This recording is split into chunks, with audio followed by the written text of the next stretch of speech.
What if you could pack up your laptop and move anywhere? Working remotely abroad is easier than ever with plenty of countries competing for digital nomad dollars. I'm Kristin from Traveling with Kristin, the author of Digital Nomads for Dummies. So in this video, I'm going to share with you the top 10 best places for digital nomads.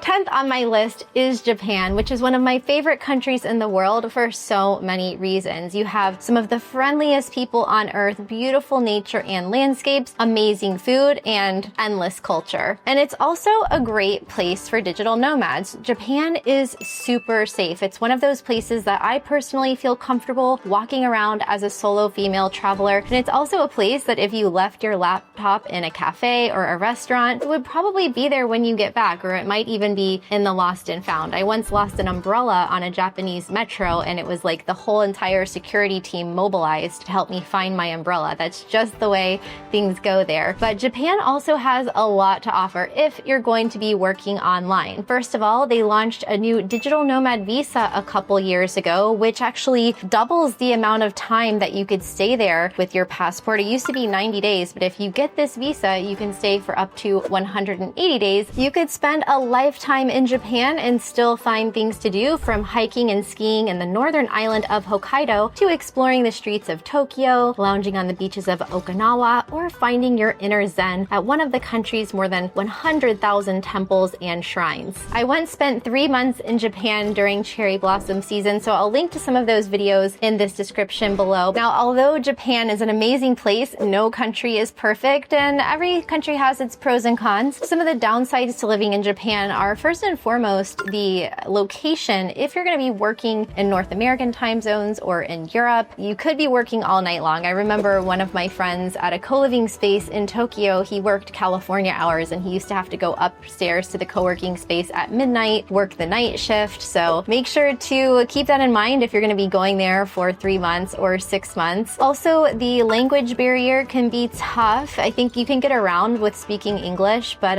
it's not spoken very much there. So Japan can be a hard culture to adapt to long term if you don't speak the language. Also, the Wi-Fi there, although Tokyo has this very futuristic tech savvy vibe, the Wi-Fi is not the fastest. So internet speeds in Japan are ranked about 64th out of 103 countries in the world according to speedtest.net. So it can also be tough to find if you're going out to cafes, Starbucks, places like that to find fast and free Wi-Fi. You often need to pay for it, or you have to have an account and sign up to be able to use it. Japan is also not the cheapest place in the world, and also not the cheapest place on this list in this video today. I have a lot of places that are a lot easier on your pocketbook coming up, but currently the price for nomads living in Japan is around $3,200 to $3,500 per month according to Nomad List. But if you're a high earner who wants to immerse yourself in culture, design, food, and nature, then Japan could be a place for you. If you go, check out the Co-Live Fukuoka conference every October, which is made for anyone interested in exploring innovative ways of living and working while incorporating Japanese values.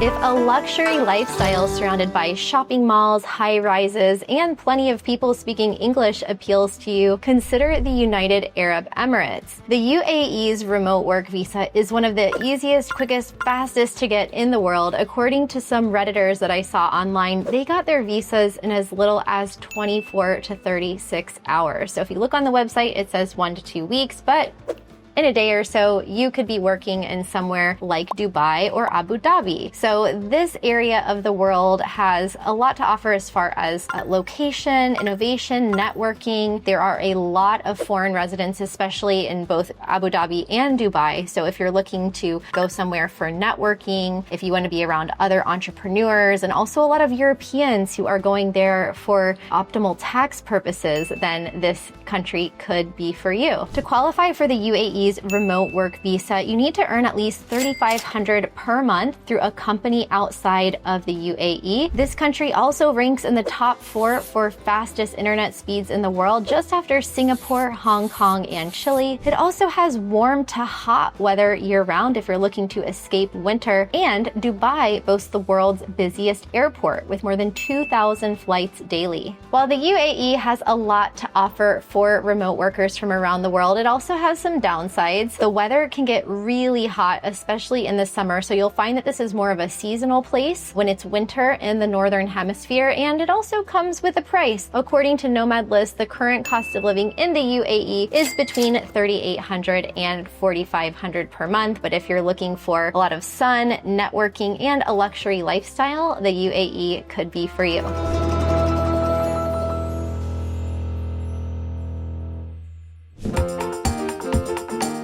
Over in South America, Colombia is a top place to consider if you're looking for spring-like weather and a low cost of living. One of my friends lives in Cali with his wife and baby, and their costs are somewhere around $1,200 per month. So depending where you live in Colombia, you can get a pretty good deal on your cost of living. Medellin takes the top spot when it comes to nomads, though, with plenty of restaurants, bars, clubs, co-working spaces, and a strong nomad community. But if you're looking for cooler weather and a big city vibe, consider Bogota, and also leave time to visit the beaches of Cartagena and Santa Marta. On the downsides, Colombia isn't the safest place in the world. I was just in Medellin a couple of weeks ago, and I was definitely looking over my shoulder, walking down the street, walking through parks, so make sure to keep your street smarts about you. It's also not the best place if you're looking for peace and quiet unless you're living outside of one of the bigger cities. In the center of Medellin, you can expect lots of traffic,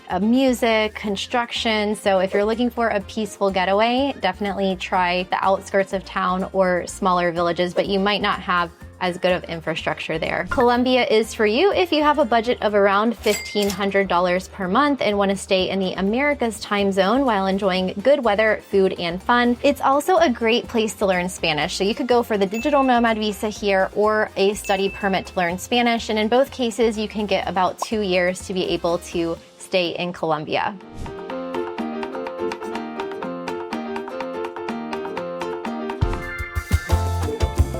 Portugal is the perfect digital nomad destination on paper. It really seems to have it all. It's one of the most affordable countries in Western Europe and has one of the strongest digital nomad visas in Europe, which is also a path to residency. There are so many amazing places to choose from if you decide to live and work remotely in Portugal for a while, so I'll leave my video for the best places to live in Portugal below. For startup and city vibes, Lisbon is an obvious choice, although Porto is a close second. If you're a surfer, Ericeira is a picturesque surf town with lots of co-working spaces. There's also a digital nomad village on the island of Madeira, which has a very close-knit community of both local Portuguese and international nomads. I actually made a video from Madeira's digital nomad village asking all of the digital nomads there what they do for a living, how they make money online, and so I'll link to that below this video as well. A downside to Portugal is definitely the housing crisis and rising cost of living. The first time I went there,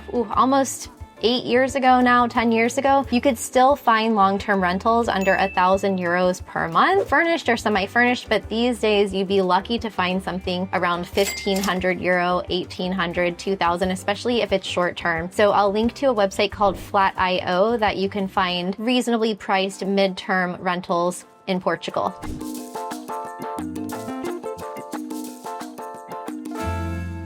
Before we get to our next country, let's talk about how you can actually run your online business as a digital nomad. As someone who's worked remotely for almost 20 years now, I know that one of the hardest parts about doing this is knowing where to start, how to get incorporated, how to do all of the finances, and also build your business at the same time. So that's why I'm so excited to be partnering with Awesome on this video. Awesome combines expert accountants, yes, real human beings, with a super simple online platform so you can manage all of your finances in one place, from invoicing to payroll and taxes. Even better, they make it easy to incorporate your business remotely in places like the UK, Hong Kong, and Singapore. So you can start your business online from anywhere in the world. Over 15,000 small business owners already trust Awesome to save them time and money, and now you can too. Use the link below this video to save 16% on Awesome services right now. They handle all the setup, tax filing, and paperwork for you all remotely, and they can even help you with a visa if you want to move to a highly developed, low-tax country like Singapore. Use the link below this video or scan this QR code right here to save 16% now with Awesome and start building the life and business you want. Vietnam has emerged as one of the top digital nomad hotspots in Southeast Asia recently, especially in Da Nang for its beach vibes, cafe and co-working culture, and strong international community. If Vietnam interests you, but you're looking for more of a city vibe, you can check out Ho Chi Minh City or also Hanoi, which are bigger and have more amenities and more going on. But I do hear a lot of people online and in person talking about how much they really enjoyed staying in Da Nang, although there can be a lot of construction there, and also it's pretty hot, but apparently the internet's pretty good. The food and rent are very affordable, and there's lots of things to do, lots of places to eat. It's a very convenient place to stay. You're also really close to get to other places in Southeast Asia on budget airlines, so if you want to pop over to Singapore or Thailand or Japan, that's on our list. That's an option for you. Also the Philippines, and it's just like a really nice hub to be there, but unfortunately they don't have a digital nomad visa, so that's one of the countries on this list that doesn't have one. Right now, you can stay there with an e-visa for up to 90 days, and a lot of digital nomads also go for some type of a business visa if you want to stay longer. Vietnam is for you if you're looking for a low-cost Southeast Asian destination with friendly locals and lots of expats and nomads around.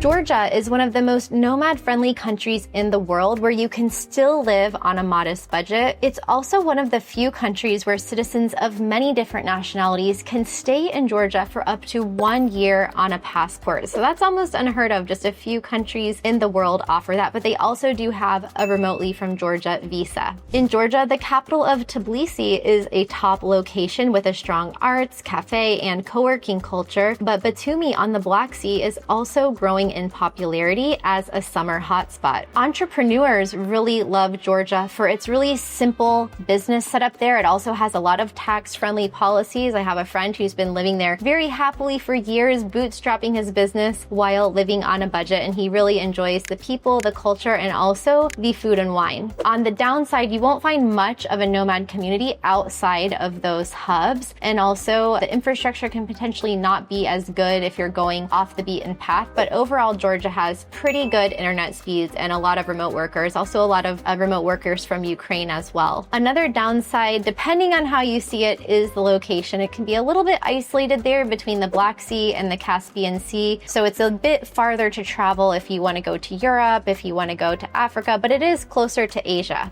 If you're looking for a nice place to live a modest lifestyle around $1,000 per month without sacrificing good food, wine, and fun, then Georgia could be for you.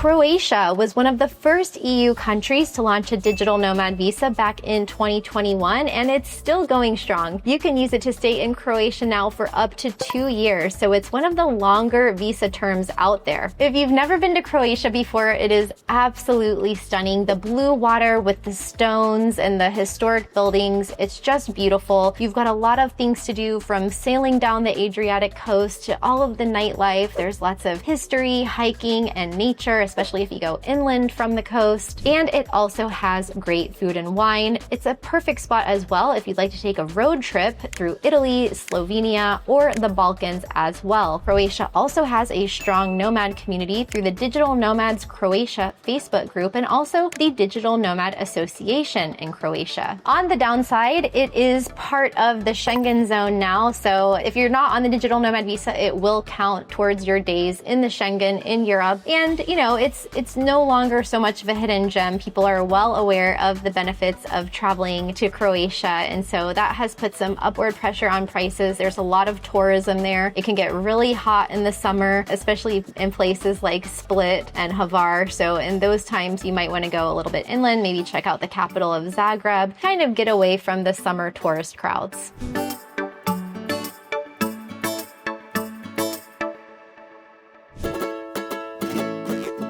Mexico continues to dominate as one of the top choices in the Americas for digital nomads due to its close proximity to the US and Canada, affordable cost of living, and array of places to live and explore. Now, Mexico doesn't have a digital nomad visa, but they do have a temporary residence permit that is quite accessible as long as you have enough money in the bank, and that can also lead to permanent residency. So in Mexico, you just have so many different options for places to live. You have the digital nomad hubs and capitals over on the Riviera Maya. I'm talking about Tulum and Playa del Carmen, which have just completely exploded in recent years, especially since the pandemic. But there can be some security concerns there. It's also where you'll find some of the highest cost of living in the country as far as food and rent prices, so keep that in mind. Baja California is also an interesting option, although it's more for people who like to commute to California, long-term residents, expats there, and also a lot of tourists, especially in places like Cabo San Lucas. But a lot of digital nomads tend to congregate around Puerto Vallarta, which is very nomad friendly. Also Oaxaca area, Puerto Escondido. But you've got thousands of different towns and villages throughout Mexico to choose from. Mexico City, of course, being a very popular option, although lately it hasn't been as safe as in recent years. Another bonus of Mexico, whether you're looking to live there part-time as a digital nomad or also retire there, is that depending on which area you choose, you can also find a pretty strong international community. So it's a nice blend of locals and foreigners depending on where you go.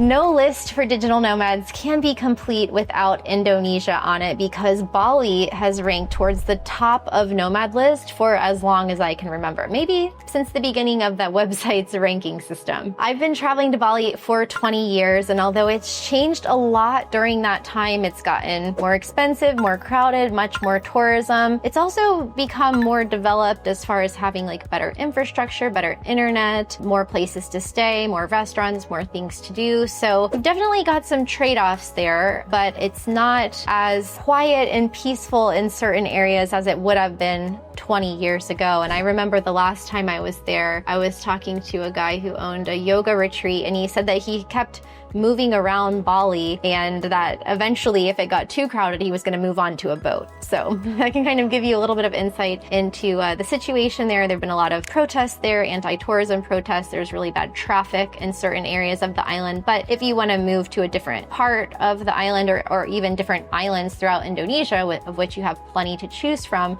then you have more options there. But Bali is definitely the center for nomads in Indonesia. And if you stray to other islands, then sometimes the internet and the infrastructure might not be as good, or there might not be as strong of a community as you'll find in the most popular places to live within Bali. So these are places like Canggu, which is, known for having lots of co-working spaces. And it's kind of cliche, but it really is like the co-working, co-living hub of Bali. Then you've got the Bukit Peninsula, which is really popular for surfers. And then you also have Ubud, which also has a lot of co-working options, more kind of inland jungle vibes, yoga studios, retreats, places like that. But you can also explore around the coast to find more affordable housing and more peace and quiet for your online work. Bali is for you if you're looking for a high quality of life on a budget in a safe environment with a large international community. Indonesia offers a second home visa aimed at retirees, but many nomads opt for one of the business visas instead.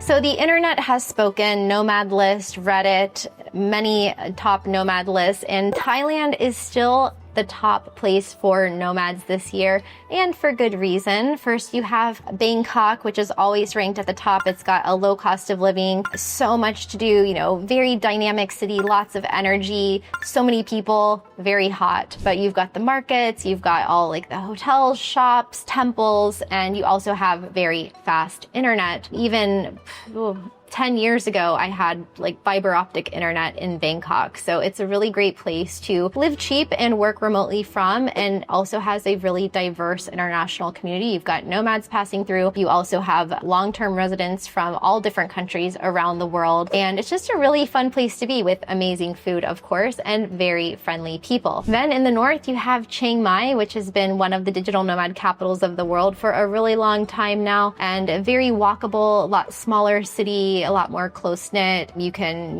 go to co-working spaces, malls, shops, cafes, everything is really right there. And there's also a lot of nice and affordable houses outside of the city center if you want to kind of get away from the hustle and bustle and then commute within 5 or 10 minutes to go there. Thailand's also been developing a lot of different visa options for foreigners in recent years, and they do have their digital nomad visa, which is valid for 5 years and gives you up to 180 days to stay in the country each time. But if you meet the qualifications, you can even stay for up to a year. On the downside, Thailand is one of the most visited countries in the world, so it can get very touristy. You've also got the time zone challenges. It's also quite hot, so you've got to like that hot and humid weather, but it really has like an unparalleled infrastructure and also community for digital nomads. And beyond Chiang Mai and Bangkok, you also have a lot of the beach areas. You have Phuket, you have Koh Samui, Koh Phangan, and so lots of really nice places to stay where you're never going to be too far from meeting other digital nomads.